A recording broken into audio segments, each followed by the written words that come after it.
Hello everyone, स्वागत है आप सभी का इस वीडियो में। मैं हूं जनक कुमार। तो ये मॉडर्न स्टील मेकिंग का फिफ्थ लेक्चर है और इस लेक्चर में हम पढ़ने वाले हैं डीऑक्सीडेशन और डीगैसिंग के बारे में। तो पिछले लेक्चर में मैंने आप लोगों को बताया था सेकेंडरी स्टील मेकिंग कि फ़ंक्शन क्या है, सेकेंडरी स्टील मेकिंग में हम क्या क्या करते हैं। उसके अलावा मैंने लैडल फर्नेस का इंपॉर्टेंस बताया था कि सेकेंडरी स्टील मेकिंग का जो लगभग सारी जो फंक्शन है वो आपका लैडल फर्नेस में ही किया जाता है। तो उसमें मैंने बताया था कि हम डीऑक्सीडेशन करते हैं। ठीक है, बहुत सारे एक्टिविटीज़ करते हैं, डीऑक्सीडेशन करते हैं, डीसल्फराइजेशन करते हैं, होमोजेनाइजेशन करते हैं। ठीक है, तो डीसल्फराइजेशन मैंने बता दिया है पिछले लेक्चर में ही। उसके अलावा आपका होमोजेनाइजेशन के बारे में बता दिया है। एक टॉपिक बचा था डीऑक्सीडेशन। ओके, तो डीऑक्सीडेशन के बारे में थोड़ा सा जान लेते हैं डीगैसिंग में पढ़ने से पहले।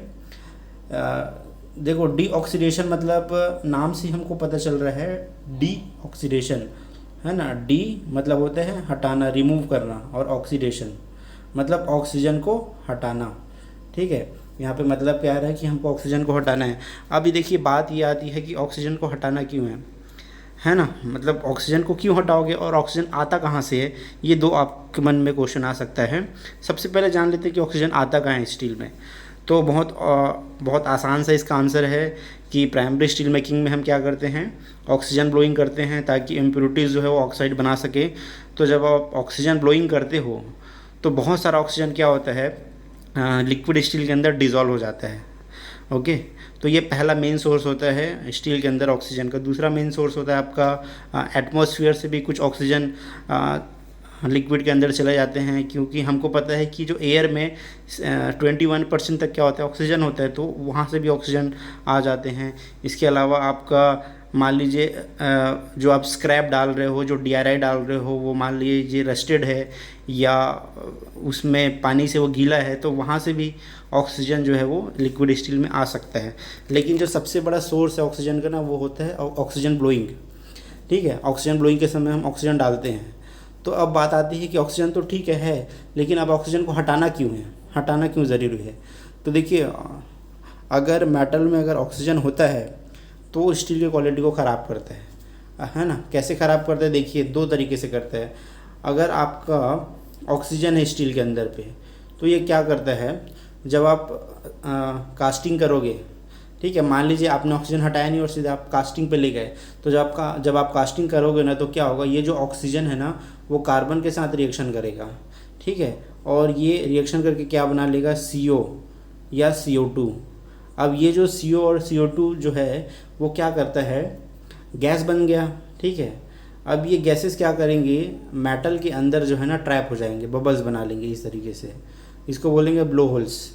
मतलब मेटल में आपको बाहर से नहीं दिखेगा कि अंदर पे होल भी है, ब्लो होल्स भी है, वो अंदर में रहेंगे, बट सरफेस में आपको लगेगा कि नहीं स्टील बहुत अच्छा है, लेकिन अंदर में क्या होगा, इस तरीके से ब्लो होल्स बन जाएंगे। ठीक है, ये ब्लो होल्स क्यों होते हैं, ये एक तरह से इसमें CO गैस भरा होता है, इसके कारण इसमें ब्लो होल्स बन जाते हैं। ठीक है, तो इससे मेटल की क्वालिटी जो है वो ख़राब हो जाती है। अब दूसरा प्रॉब्लम क्या होता है, ये जो ऑक्सीजन जो होता है ना, जो अभी डिज़ोल्व है, ठीक है, डिज़ोल्व है, तो ये ऑक्सीजन क्या करता है, सॉलिडिफिकेशन के टाइम पे एक तो कार्बन से रिएक्शन कर लेता है, उसके अलावा और जो बाकी कुछ जो इम्प्योरिटीज़ है ना, इम्प्योरिटीज़ या एलिमेंट जो है, जैसे कि आयरन है, इसके अलावा सिलिकन है, इसके अलावा जो मैंगनीज़ है, ठीक है, इन सब से भी रिएक्शन कर लेता है और ये क्या बना लेता है, इसके ऑक्साइड्स बना लेंगे, है ना, आयरन ऑक्साइड, SiO2, MnO, ये सब बना लेता है। अब देखिए, अब यहाँ पे जो ऑक्साइड बन रहा है वहाँ पे तो अब स्लैग नहीं है, स्लैग में तो रिमूव नहीं होने वाला, क्योंकि आप सीधा क्या कर रहे हो, कास्टिंग कर रहे हो। तो कास्टिंग के समय तो कोई स्लैग होगा नहीं कि वो स्लैग में चला जाएगा। तो ये सब क्या बना लेते हैं, ऑक्साइड, और ये ऑक्साइड क्या हो जाता है, मेटल में ट्रैप हो जाते हैं। ठीक है, मेटल के अंदर रह जाते हैं ये ऑक्साइड।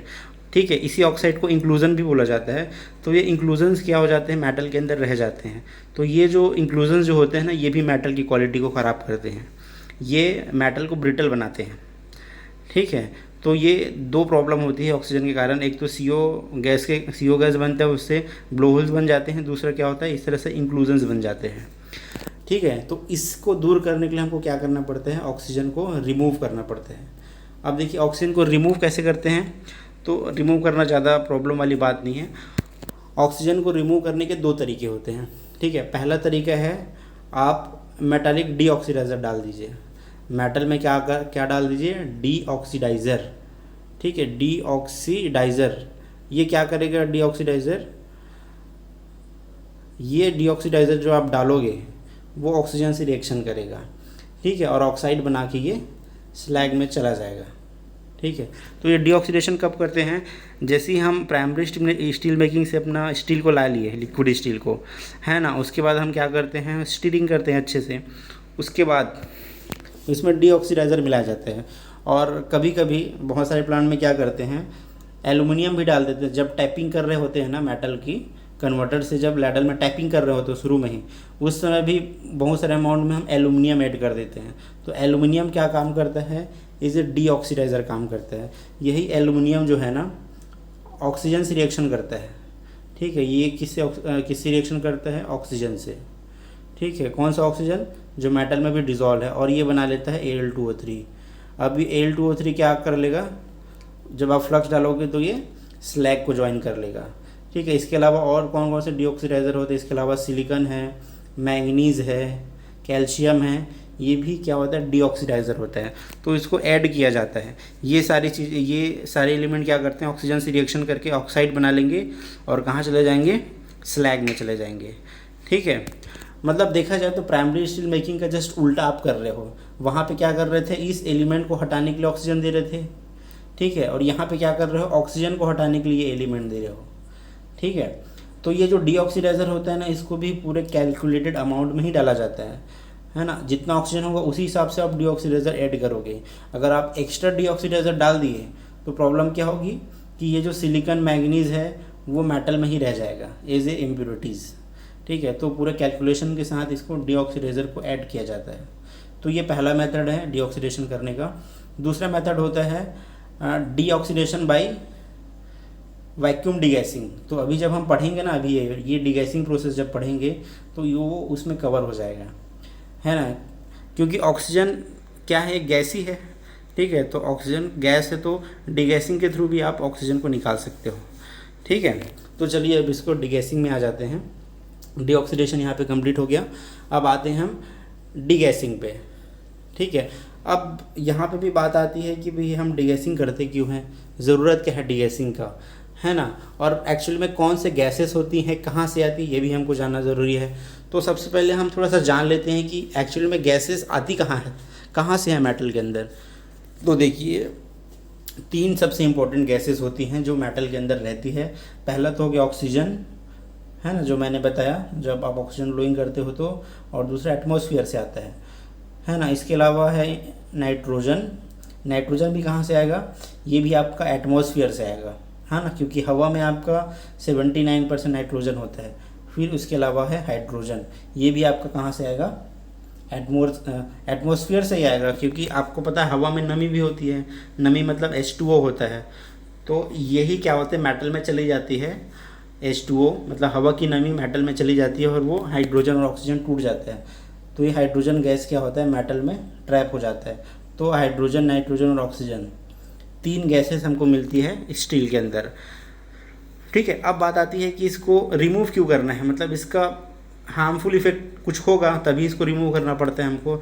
तो इसका बहुत ज़्यादा हार्मफुल इफेक्ट है।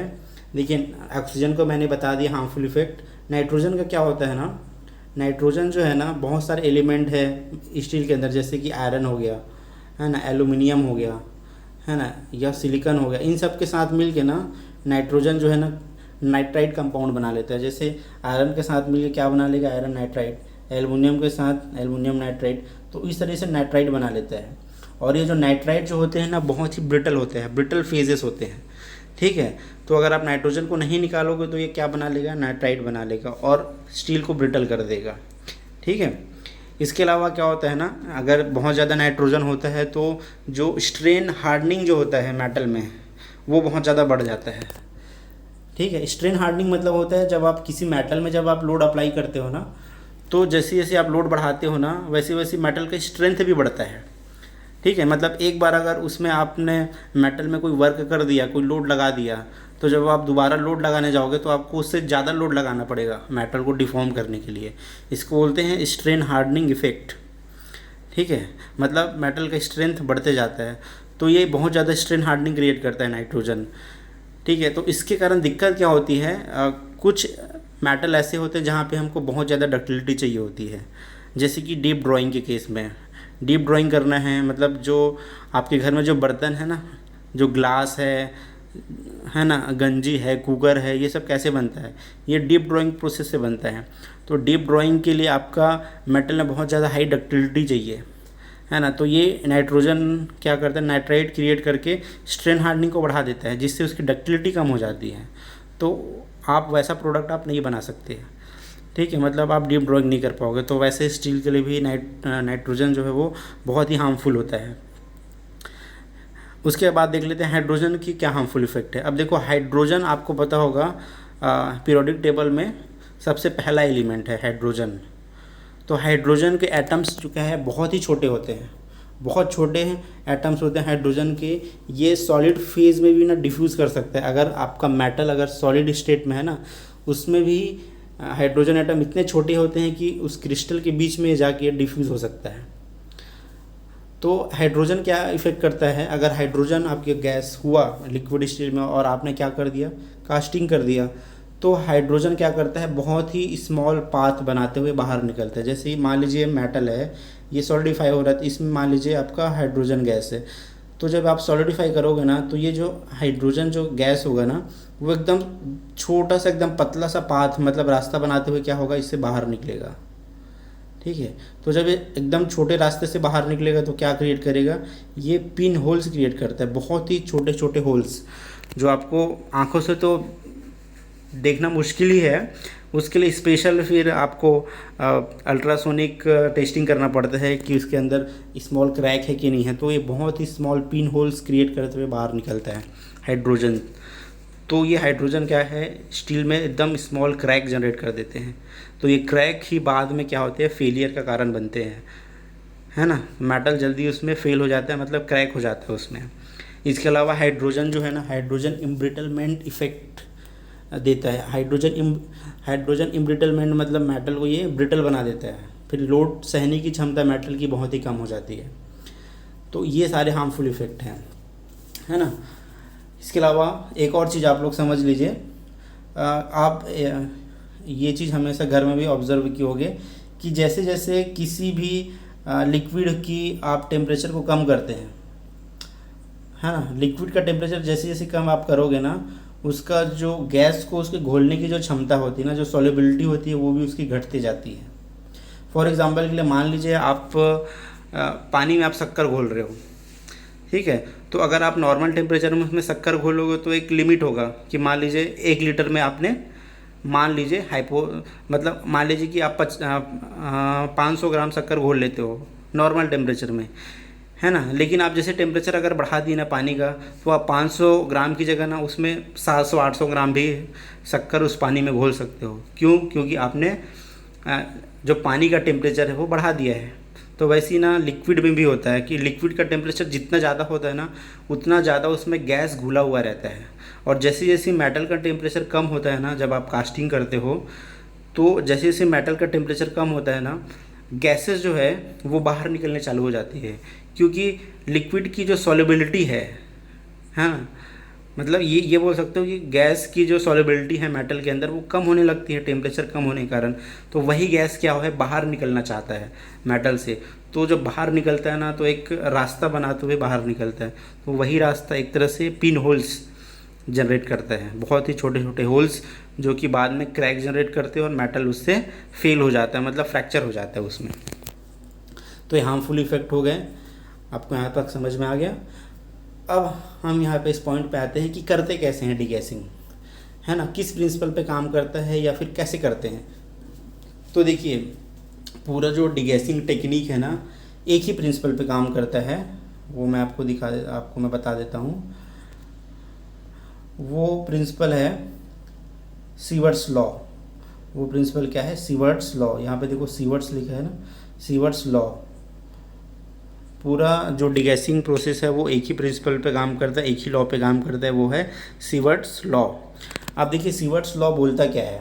सीवर्ट्स लॉ ये बोलता है कि amount of gas dissolve in any liquid, है ना, ध्यान से सुनना आप, amount of gas dissolve in any liquid is, है ना, amount of gas dissolve in any liquid is directly proportional to its partial pressure, directly proportional to its under root of partial pressure.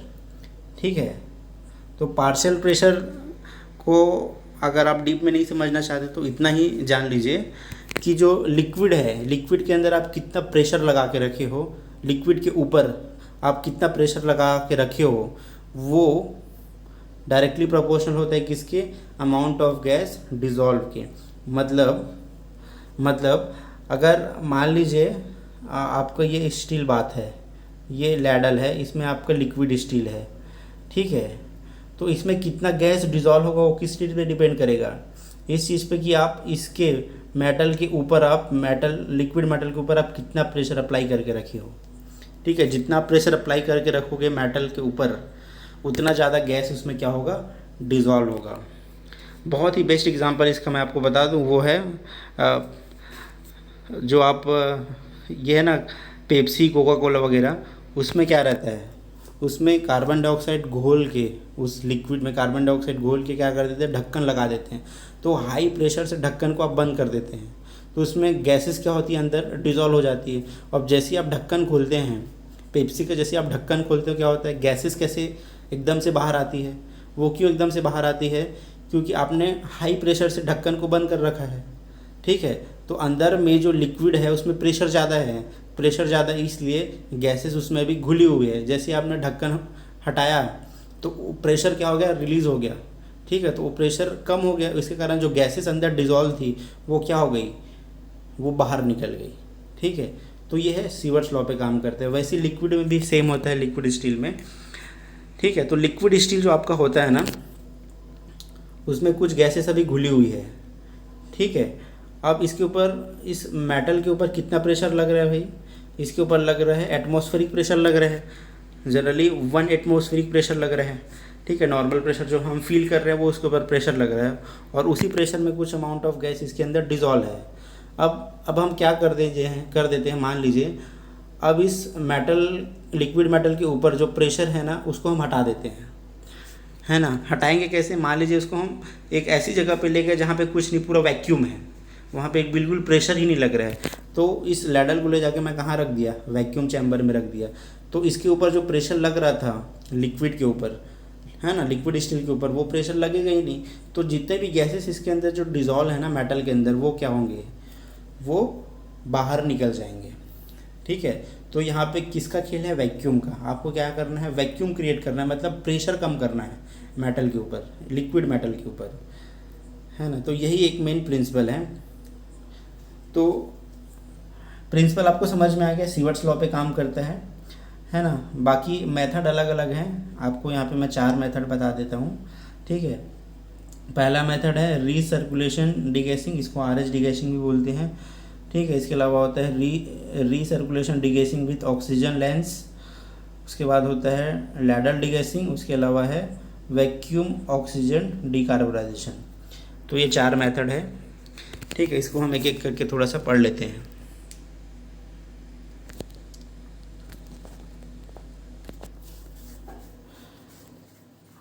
सबसे पहले हम पढ़ लेते हैं RH डिगैसर के बारे में। देखिए, आरएच डिगैसर का आपको बहुत सिंपल से पहले डायग्राम आपको दिखा देता हूँ, वहाँ से आपको समझ में आ जाएगा।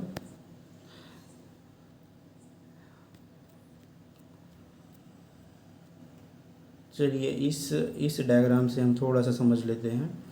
ये वाला डायग्राम से देखो, आरएच डिगैसर देखो कैसे काम करता है। जो आरएच डिगैसर जो होता है ना, उसमें एक वैक्यूम चैम्बर होता है। जैसे इस डायग्राम में देखो, इस फोटो में ये जो दिख रहा है ना, ये वैक्यूम चैम्बर है। इसके अंदर पूरा वैक्यूम है, बिल्कुल हवा कुछ नहीं है, पूरा ये वैक्यूम है। और इस वैक्यूम चैम्बर से ऐसे 2 पाइप जुड़े हुए हैं, जिसको स्नॉर्कल बोलते हैं। ठीक है, जिसको टेक्निकल भाषा में क्या बोलते हैं, स्नॉर्कल। ये 2 ठो यहाँ पे आपको दिख रहा हो, क्या है, स्नॉर्कल है। ये पाइप है, ये मतलब अंदर तक गया हुआ है ना। अब आप क्या करो, अब आप इस डायग्राम में देखो, अब आप इस डायग्राम में देखो, यहाँ पे ध्यान से देखो, ये नीचे क्या है आपका, लैडल है जिसमें लिक्विड स्टील भरा हुआ है। ये नीचे क्या दिखा रहा है आपका, लैडल है। अब ये क्या है, ये पूरा वैक्यूम चैम्बर है। ठीक है, ये वाला पोर्शन क्या है, पूरा वैक्यूम चैम्बर है। और ये जो दो ठो यहाँ पे ऐसे दिख रहे हैं ना, ये क्या है, स्नॉर्कल्स है या पाइप है, जो अभी मैंने एक्चुअल फ़ोटो में दिखाया। दो ठो स्नॉर्कल, वो दो ठो स्नॉर्कल है, जिसको पाइप भी आप बोल सकते हो सामान्य भाषा में। अब देखिए इसमें क्या है, एक चीज़ ध्यान रखना, ये वैक्यूम चैम्बर है। वैक्यूम चैम्बर में बहुत सारी चीज़ों को ध्यान दो। यहाँ पे देखो ये लिखा हुआ है वैक्यूम लाइन। तो वैक्यूम चैम्बर किससे कनेक्ट है, वैक्यूम लाइन से। और ये वैक्यूम लाइन कनेक्ट है आपका वैक्यूम पंप से, है ना। देखो कहीं भी आपको वैक्यूम क्रिएट करना है तो आप कैसे करोगे, पंप जोड़ोगे ना, ताकि वो पूरा हवा को खींच ले। मतलब हवा को आप खींच देंगे पूरा। मान लीजिए कोई ऐसा रूम है, एकदम बंद कमरे हैं, वहाँ से आप पूरा हवा को खींच लेते हो, तो क्या बोलोगे, वो रूम क्या हो गया, वैक्यूम हो गया। वहाँ पे कुछ नहीं है, कुछ नहीं है मतलब वैक्यूम है। तो ये ना वैक्यूम पंप से जुड़ा होता है। ये वैक्यूम पंप क्या करता है, अंदर के जितने भी हवा है ना, सबको पूरा खींच लेता है। तो ये यहाँ पे वैक्यूम क्रिएट हो जाता है। ठीक है, इधर आपका देखने के लिए जगह होता है, आप देख भी सकते हो कि डिगैसिंग कैसे चल रहा है। उसके अलावा यहाँ पे एडिशन शूट होता है। यहाँ से आप कोई भी मान लीजिए फेरोलाई वगैरह ऐड करना है तो आप यहाँ से ऐड कर सकते हैं। इसके अलावा एक और मैकेनिज़्म होता है वैक्यूम चैम्बर में, हीटिंग रॉड का। हीटिंग रॉड मतलब ये इलेक्ट्रिसिटी से काम करता है। ये आपका मान लीजिए लिक्विड मेटल का टेम्परेचर बहुत ज़्यादा ड्रॉप हो गया मान लो, है ना, तो आपको मेटल टेम्परेचर को अगर मेंटेन करके रखना है तो भी आप यहाँ से कर सकते हैं हीटिंग रॉड का इस्तेमाल करके, है ना। तो आपको ये समझ में आ गया, ये बड़ा सा क्या है, वैक्यूम चैम्बर है। अब यहाँ पे आ जाइए, नीचे दो स्नॉर्कल है, वहाँ पे ये दो स्नॉर्कल है। ठीक है, उसमें से क्या होता है, एक स्नॉर्कल में ना ये एक पाइप जुड़ा होता है ना। यहाँ से क्या होता है, आप आर्गन गैस भेजते हो। एक स्नॉर्कल में क्या होता है, ये ऐसा जगह होता है जहाँ से आर्गन गैस क्या हो सकता है, जा सकता है। तो ये देखिए यहाँ पे लिखा हुआ है लिफ्टिंग गैस आर्गन। तो आर्गन गैस क्या कर सकता है, यहाँ से जा सकता है। तो जब आर्गन गैस ऐसे जाता है ना इस स्नॉर्कल से होते हुए, तो अपने साथ लिक्विड मेटल को लेते हुए ऊपर चला जाता है ना। ये शुरू में क्या है, लैडल में भी मेटल भरा हुआ है, तो ये ऊपर कैसे जाएगा, उसको वैक्यूम चैम्बर में आपको भेजना है। तो ये जो आर्गन गैस होती है ना, ये लिफ्टर का काम करता है। ये यहाँ पे जो मेटल है ना, उसको आर्गन गैस अपने साथ लिफ्ट करता है। लिफ्ट करते हुए क्या करता है, इसको वैक्यूम चैम्बर में भेज देता है। अब ये पूरा का पूरा मेटल नहीं जाएगा, कुछ अमाउंट ऑफ मेटल जो है ना इस स्नॉर्कल से होते हुए कहाँ चला गया, वैक्यूम चैम्बर में चला गया, यहाँ पे। ठीक है, यहाँ पे भर गया। अब दूसरा जो स्नॉर्कल है ना, उसमें ऐसा कोई प्रावधान नहीं है, ऐसा कुछ नहीं है कि वो वहाँ पे कोई गैस फ्लो नहीं होती। तो मेटल जो है ना ऊपर वैक्यूम चैम्बर में जाता है और दूसरे स्नॉर्कल से वापस से लैडल में आ जाता है। ठीक है, तो एक स्नॉर्कल से क्या हो रहा है, मेटल जो है वैक्यूम चैम्बर में जा रहा है और दूसरे स्नॉर्कल से वापस से उसी लैडल में आ रहा है। मतलब ये क्या हो गया, एक सर्कुलेशन क्रिएट हो गया मेटल का। ठीक है, ये मेटल क्या हो रहा है आपका, सर्कुलेट हो रहा है ना, वैक्यूम चैम्बर के अंदर। तो इसलिए इसको बोलते हैं रीसर्कुलेशन डिगैसिंग, है ना। अब देखिए इसका एडवांटेज क्या है। ये जो है ना आरएच डिगैसर जो है ना, सबसे लेटेस्ट टेक्नोलॉजी है और सबसे बेस्ट डिगैसिंग है, बस सबसे बेस्ट डिगैसर है। ऐसा क्यों है, क्योंकि देखिए इसमें ऐसा नहीं है कि आपका पूरा लैडल को हम वैक्यूम चैम्बर में रख रहे हैं। ठीक है, अब पूरे लैडल को वैक्यूम चैम्बर में रखते हैं तो क्या होता है, जो नीचे में जो गैसेस होती हैं, लैडल के नीचे जो गैसेस होती हैं वो रिमूव नहीं हो पाती है, क्योंकि इतना बड़ा लैडल है तो नीचे का जो गैसेस है वो ऊपर नहीं जा पाती है। लेकिन यहाँ पे क्या फ़ायदा है कि आप बहुत थोड़ा सा अमाउंट ऑफ मेटल जो है वो वैक्यूम चैम्बर में जा रहा है। मतलब इतना अमाउंट ऑफ मेटल ही क्या है अभी वैक्यूम चैम्बर में पहुँचा है। तो इतना कम अमाउंट में जब मेटल यहाँ पे पहुँचता है तो इस मेटल में जितने भी गैसेस होती है ना, ये वैक्यूम के कारण क्या हो जाती है, बाहर निकल जाती है। मतलब वैक्यूम चैम्बर में केवल इतना ही मेटल जा पा रहा है और इतने ही मेटल से क्या हो रहा है, आपका गैसेस बाहर निकल रही है। ठीक है, तो जितना कम मेटल होगा वैक्यूम चैम्बर में उतना ही अच्छे से डिगैसिंग होगा। ठीक है, तो यहाँ पे आपको क्या हो रहा है, डिगैसिंग। तो ये सर्कुलेशन होते रहता है। तो पूरा मेटल क्या होता है, इस तरीके से सर्कुलेट होते रहता है। अंदर में कुछ अमाउंट मेटल ऊपर जाएगा, फिर नीचे आएगा, फिर मेटल नीचे से ऊपर जाएगा। तो इस तरह से पूरे लैडल में जितने मेटल भरे होते हैं ना, वो कई बार वैक्यूम चैम्बर में जाते हैं, फिर नीचे आते हैं, फिर जाते हैं, फिर नीचे आते हैं। तो इससे क्या होता है, बहुत अच्छी से डीगैसिंग हो जाता है। ठीक है, तो इस तरीके से ये RH डीगैसर आपका काम करता है। आपको एक्चुअल फ़ोटो मैं दिखा देता हूँ। ये एक्चुअल फ़ोटो है, ये आपका वैक्यूम चैम्बर है और ये 2 स्नॉर्कल्स है। ठीक है, ये जो स्नॉर्कल्स है ना, ये भी आपका रिफ्रैक्टरी का है, रिफ्रैक्टरी का ही बना होता है। देखो यहाँ पे दिया गया है, इसका इनर जो लाइन होता है ना स्नॉर्कल का, अंदर का जो रिफ्रैक्टरी होता है वो क्रोम मैग्नेसाइट होता है, और बाहर का जो आउटर में आप जो दिख रहे हैं ना रिफ्रैक्टरी, वो हाई एल्यूमिना है ना, तो इससे बना होता है। ये देखिए, इस फोटो में भी आपको 2 स्नॉर्कल दिखाई दे रहे हैं। अब यहाँ पे देखिए, इस फोटो में आपको देखिए, ये देखिए, ये क्या है, ये स्नॉर्कल है, ये क्या कर रहा है, मेटल को अंदर खींच रहा है। ठीक है, और ये मेटल वैक्यूम चैम्बर में जा रहा है कुछ अमाउंट में, फिर उसके बाद वापस से मेटल दूसरे स्नॉर्कल से होके वापस लैडल में आ रहा है। तो जितने अमाउंट ऑफ मेटल यहाँ पे गया अंदर में, इसका पूरा क्या हो गया, डीगैसिंग हो गया। ठीक है, तो इसलिए इसको रिसर्कुलेशन डीगैसिंग करते हैं। ठीक है, या दूसरा नाम इसका RH डीगैसर है।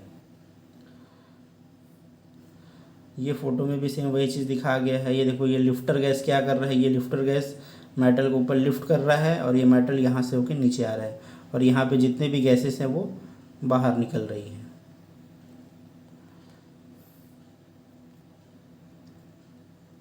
अब देख लेते हैं इसके एडवांटेजेस क्या क्या हैं। तो जो RH डीगैसर होता है ना, तो मैंने अभी जैसे बताया कि सबसे लेटेस्ट टेक्नोलॉजी है, सबसे बेस्ट डीगैसर होता है RH डीगैसर। ठीक है, तो इसमें ये डीगैसर ज़्यादातर रेल स्टील के लिए यूज़ किया जाता है। रेल स्टील मतलब जिससे रेल की पटरी बनती है ना, अगर आपको रेल की पटरी बनानी है उस मेटल से, तो उसको RH डीगैसर में ले जाना बहुत ज़रूरी है। ठीक है, ये नॉर्म्स है, इंडियन रेलवे का नॉर्म्स है कि RH डीगैसर से ही डीगैसिंग होना चाहिए, है ना। तभी हम उस टाइप के मतलब रेल की पटरी को ख़रीदेंगे जिसमें RH डीगैसर का उपयोग किया गया है। ठीक है, इनका रिक्वायरमेंट होता है। इसका फ़ायदा क्या होता है, इसमें हाइड्रोजन कॉन्सेंट्रेशन आप लगभग 1.6 ppm तक ला सकते हो। मतलब ये लिमिट है, हाइड्रोजन लिमिट है, हाइड्रोजन की लिमिट है मेटल के अंदर। आप कितना कम कर सकते हो हाइड्रोजन को, 1.6 ppm तक, है ना, कम कर सकते हो। ppm मतलब होता है पार्ट्स पर मिलियन, तो ये 1.6 ppm ना बहुत ही लो लेवल होता है हाइड्रोजन का, तो इतना आप कम कर सकते हो। इसके अलावा RH डीगैसर का एक और फ़ायदा क्या होता है कि जो नॉन मेटालिक इंक्लूजन्स होती हैं उसको भी रिमूव करता है ये RH डीगैसर से, है ना।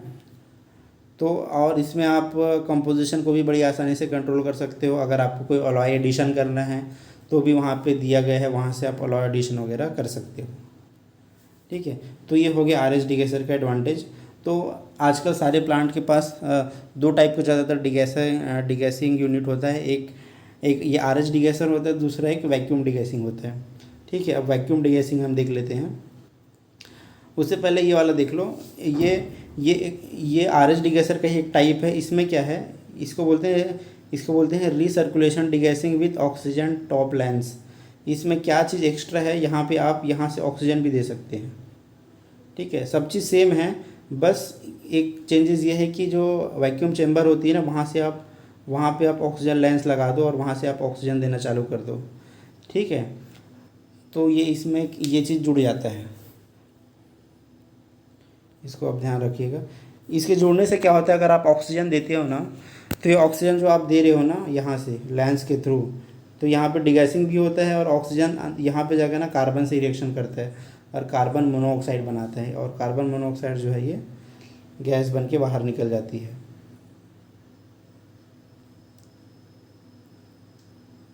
अब सेकंड आप यहाँ पे आ जाइए, लैडल डीगैसिंग। ठीक है, लैडल डीगैसिंग जो होता है ना, वो सबसे सिंपलेस्ट मेथड ऑफ डीगैसिंग होता है, सबसे आसान मेथड होता है, सबसे कम खर्च वाला होता है। इसमें हम क्या करते हैं, जो लैडल होता है, मेटल से भरा हुआ जो लैडल होती है, जो कहाँ से आ रहा है आपका, जो आपका सेकेंडरी स्टील मेकिंग से आ रहा है, मतलब लैडल फर्नेस में पूरा डीसल्फराइजेशन अलॉइंग एडिशन सब होके कहाँ पे आ रहा है, यहाँ पे आ रहा है। ठीक है, तो इस लैडल को हम करते क्या हैं, ये वैक्यूम चैम्बर में रख देते हैं। यहाँ पे देखो ये पूरा एक वैक्यूम चैम्बर है ना, ये वैक्यूम चैम्बर है। इसमें लाके हमने क्या कर दिया, इस लैडल को यहाँ पे रख दिया, है ना। अब आपको पता है कि लैडल में नीचे से आर्गन गैस देने का भी फैसिलिटी होता है, पोरस प्लग होता है जिससे आर्गन गैस अंदर जाता है। अंदर जाके क्या करते हैं, पूरा इसमें स्टीयरिंग करता है, पूरा इसको मेटल को घुमाता है ना। तो आपने क्या किया, इसके अंदर लैडल को लाके रख दिया। अब ये जो रूफ़ है, ये रूफ़ है ना इसका, वैक्यूम चैम्बर का छत है ना। फिर आपने क्या किया, इस वैक्यूम चैम्बर के छत को बंद किया। उसके बाद ये छत जो है ना बहुत अच्छे से टाइट होना चाहिए। ठीक है, ये लीक नहीं होना चाहिए। अगर लीक हुआ तो बाहर से हवा अंदर जा सकती है, हवा अंदर जाएगी मतलब वैक्यूम क्रिएट आपका नहीं होगा। तो ये छत को क्या कर देते हैं, अच्छे से टाइट कर देते हैं, लगा देते हैं ढक्कन को। अब क्या करते हैं, वैक्यूम चैम्बर को जो है वैक्यूम पंप से कनेक्ट कर देते हैं। ठीक है, वैक्यूम पंप आपका कनेक्ट होता है मशीन से, वैक्यूम मशीन से। वो क्या करता है ना, अंदर में जितनी भी हवा है उसको पूरा बाहर खींच लेता है। ठीक है, तो अंदर का प्रेशर को पूरा बाहर खींच लेता है। कितना वैक्यूम क्रिएट करता है इसका, वो है 1 मिली बार तक का यहाँ पे वैक्यूम क्रिएट कर देता है। 1 मिली बार जो है ना बहुत ही कम प्रेशर होता है ना। तो यहाँ से जितना हवा है वो बाहर फेंक दिया ये, तो मतलब अंदर का प्रेशर बहुत कम हो गया, 1 मिली बार प्रेशर हो गया। ठीक है, मतलब बहुत कम प्रेशर, इसको आप कंप्लीट वैक्यूम भी बोल सकते हो। ठीक है, तो अब क्या होगा, जैसे ही यहाँ पे वैक्यूम क्रिएट होगा, मतलब यहाँ से जितने भी हवा है सब बाहर निकल गई, पूरे यहाँ पे वैक्यूम क्रिएट हो गया। ठीक है, तो क्या होगा, अब मेटल के ऊपर दबाव कम पड़ेगा क्योंकि वैक्यूम है। जो पहले दबाव पड़ रहा था एटमॉस्फेयर का वो अब नहीं पड़ेगा क्योंकि वैक्यूम हो गया यहाँ पे। तो यहाँ से गैसेस क्या होगी, बाहर निकलेगी। लिक्विड मेटल से गैसेस जो भी रहेंगी ना, आपका ऑक्सीजन हो गया, नाइट्रोजन, हाइड्रोजन जो है वो यहाँ से बाहर निकलेगा। और साथ ही साथ देखिए स्टीयरिंग भी होता रहेगा, है ना। स्टीयरिंग बहुत ज़्यादा ज़रूरी है यहाँ पे, मतलब घूमते रहेगा, पूरा मेटल ऐसे सर्कुलेट होगा। अगर स्टीयरिंग नहीं होगा तो देखो क्या होगा, स्टीयरिंग नहीं होगा, आप बस लैडल को लाके रख दिए हो मान लो, तो होगा क्या, इस लैडल के नीचे वाले पोर्शन पे जो भी गैसेस होंगी, है ना, इस नीचे पोर्शन में मेटल के अंदर जो भी गैसेस होंगी वो बाहर ही नहीं आ पाएंगी क्योंकि भाई यहाँ पे जो गैसेस है वो इतने ऊपर का रास्ता तय नहीं कर पाएगा, है ना। या उसको इस वैक्यूम्स के कोई असर नहीं पड़ेगा क्योंकि वो गैस तो बहुत नीचे बॉटम में है, तो ऊपर में कितना भी वैक्यूम हो वो यहाँ पे जो गैसेस होंगे ना बॉटम में उसको कोई फ़र्क नहीं पड़ने वाला, वो रिमूव ही नहीं होगा। तो इसके लिए क्या करना पड़ेगा, आपको ऐसे सर्कुलेट करना पड़ेगा ताकि नीचे का नीचे का मेटल ऊपर जाए, फिर ऊपर का नीचे आए। तो इस तरह से क्या होगा, पूरा मेटल जो है ना वैक्यूम के कांटेक्ट में आएगा, है ना, वैक्यूम के कांटेक्ट में आएगा और फिर गैसेस जो है वो बड़ी आसानी से जो है वो बाहर निकल जाएगी। ठीक है, तो ये लगभग प्रोसेस आपका 20 से 25 मिनट तक चलता है। इसमें भी यहाँ पे एडिशन हॉपर होता है। मान लीजिए आपको कुछ अलॉइंग एडिशन करना है इस समय पे, तब भी आप यहाँ से अलॉइंग एडिशन कर सकते हैं। तो ये बहुत ही सिंपलेस्ट टेक्निक होता है वैक्यूम डिगैसिंग, है ना। तो जो नॉर्मल स्टील जो होता है ना, अपना जो स्ट्रक्चरल स्टील होता है, जो मान लीजिए आपको टीएमटी बनाना है या लो कार्बन स्टील बनाना है, जिससे खिड़की दरवाजे वगैरह, है ना, एंगल चैनल बनता है, वो स्ट्रक्चरल स्टील होता है, नॉर्मल स्टील। तो उसका डिगैसिंग क्या करते हैं, लैडल से ही कर देते हैं। और जो जिससे रेल की पटरी बनती है ना, या जो सोफिस्टिकेटेड एप्लीकेशन है जहाँ पे आपको एकदम हाई प्योरिटी चाहिए, तो उस तरह का अगर आपको स्टील बनाना है तो आपको आरएच डिगैसर यूज़ करना होता है। ठीक है, और प्रिंसिपल सबका एक ही है, सभी सीवर्ट्स लॉ पे काम करता है कि आप स्टील के ऊपर वैक्यूम क्रिएट कर दो, फिर वहाँ से जो गैसेस है वो बाहर निकल जाएगी। ठीक है, तो ये सारी चीज़ें यहाँ पे दी हुई है।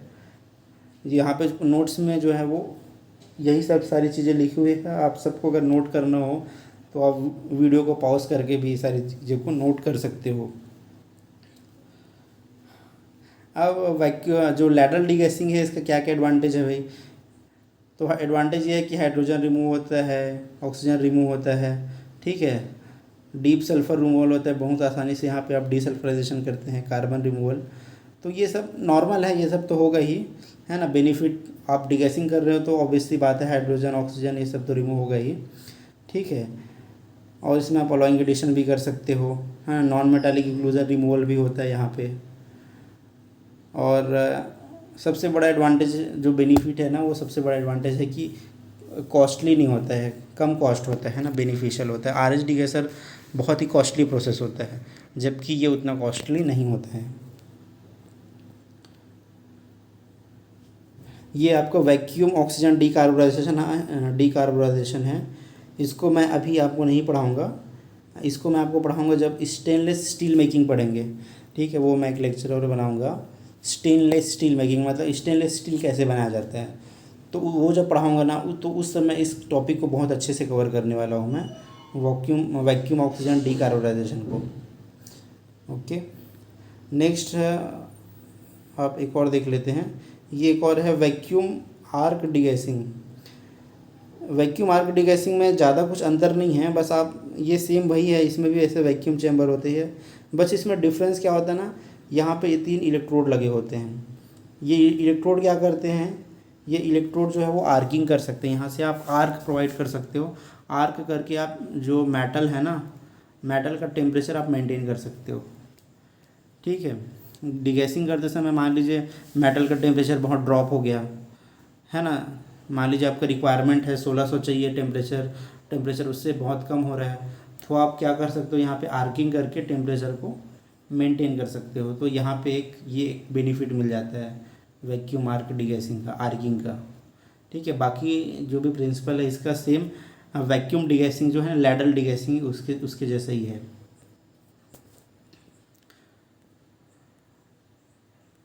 अब यहाँ पे आपको जानने के लिए इम्पोर्टेंट क्या है, ठीक है, आपके लिए ये सारी चीज़ें इम्पोर्टेंट है। आप यहाँ पे प्रोसीजर देख सकते हो, है ना, वीएडी वैक्यूम आर्क डिगैसिंग का क्या प्रोसीजर है, तो आप इसको आप थोड़ा सा पढ़ लीजिए। चलिए मैं आपको थोड़ा सा बता देता हूँ। इसमें देखिए जो लैडल होता है, पहला प्रोसेस क्या होगा, आपको लैडल को ला के रखना है कहाँ पे, वैक्यूम टैंक में या वैक्यूम चैम्बर पे ला के रखना है। उसके बाद दूसरा आपको क्या करना है, आर्गन जो है ना, आर्गन की पर्जिंग करनी है, ठीक है। आर्गन पर्जिंग करोगे तो स्टीरिंग प्रोसेस होगा। उसके बाद आपको आर्किंग करना है, इलेक्ट्रोड से आर्किंग करोगे तो टेम्परेचर क्या होगा, मेंटेन होगा। फिर आपको क्या करना है, जो सैंपल कलेक्शन करना है, मेटल का सैंपल कलेक्शन करोगे, उसको भेजोगे लैब में, फिर वहाँ से आएगा आपका रिज़ल्ट की कंपोजिशन क्या है, ठीक है। फिर आपको ये भी पता रहेगा कि आपको कौन से ग्रेड का स्टील बनाना है ना, क्या कंपोजिशन है और क्या बनाने वाले हो, ये आपको पता रहेगा। उस हिसाब से आप अगर अलॉय एडिशन करना है तो आप यहाँ पे क्या करोगे, अलॉय एडिशन करोगे, ठीक है। फिर उसके बाद फिर से चेक करोगे कि आपका वो जो जिस ग्रेड का बनाना चाहते हो, जिस कंपोजिशन का बनाना चाहते हो, वो स्टील बना कि नहीं बना, ठीक है। और उसके हिसाब से फिर आप डिगैसिंग करोगे। तो ये सारा प्रोसीजर है वैक्यूम आर्क डिगैसिंग का, ठीक है। तो ये लेक्चर यहीं पे ख़त्म होता है। Okay, thank you so much all of you, God bless you all.